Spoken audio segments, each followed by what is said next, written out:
जिस समुदाय ने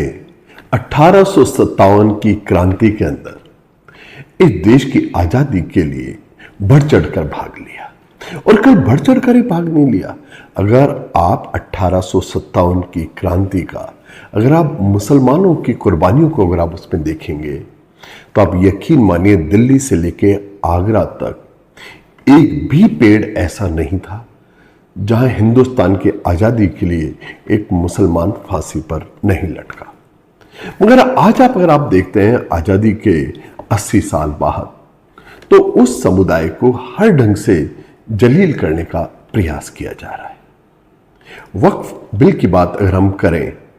तो आप बिल लाइएगा, मगर बिल लाते वक्त आपको कुछ बात समझनी पड़ेगी कि हिंदुस्तान के कॉन्स्टिट्यूशन में आर्टिकल 26 एक ताकत देता है, और वो ताकत देता है किसी भी समुदाय को अपने रिलीजियस अफेयर्स को मेंटेन करने का। आप रिलीजियस अफेयर्स के अंदर इंटरवेंशन कर रहे हैं, आप करिए, मगर अगर आप इंटरवेंशन भी कर रहे हैं तो आपको इतना सा तो आपको ख्याल रखना था कि मुसलमानों की अगर वक्फ की कोई संपत्ति है तो आप उसमें गैर मुस्लिम को क्यों आप अंदर डालना चाहते हैं? अगर आप ईमानदार होते तो आप अगर कुछ करेक्शन भी अगर आप कर रहे थे, कुछ अमेंडमेंट भी कर रहे थे, तो आपको इस एक्सक्लूसिविटी को आपको ध्यान रखना था। और फिर एक आर्टिकल 14 भी है कि आप ऐसे ही प्रोविजंस दूसरे समुदाय को धार्मिक जो प्रॉपर्टीज है उसके मैनेजमेंट में भी करने जा रहे हैं। और अगर आप नहीं कर रहे हैं, क्या आप ये चाहते हैं कि ऐसे जो प्रोविजंस हैं कि नॉन मुस्लिम को आप वक्फ की संपत्ति के मैनेजमेंट में अगर आप डालना चाहते हैं और दूसरे दीगर धर्मों में आप नहीं कर रहे, तो बहुत साफ सी बात है ये आर्टिकल 14 का उल्लंघन है।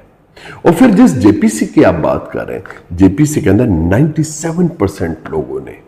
इस चीज का विरोध किया था, इस बिल का विरोध किया था। जब 97 स्टेक होल्डर्स बिल का विरोध कर रहे थे या उन्होंने जो अमेंडमेंट्स आपको सुझाए, आपने वो भी एक भी अमेंडमेंट इंप्लीमेंट नहीं किया। तो ऐसे में इसके लिए जो जेपीसी आपने बुलाई थी उसका उपयोग क्या था? सच बात तो यह है कि आप डेमोक्रेसी को बिल्कुल ताक में रख देना चाहते हैं, आप कॉन्स्टिट्यूशन को ताक में रख देना चाहते हैं, और आपके दिमाग में केवल एक बात है कि धर्म के आधार पर ध्रुवीकरण किया जाए और वोटों की लहलहाती फसल काटी जाए।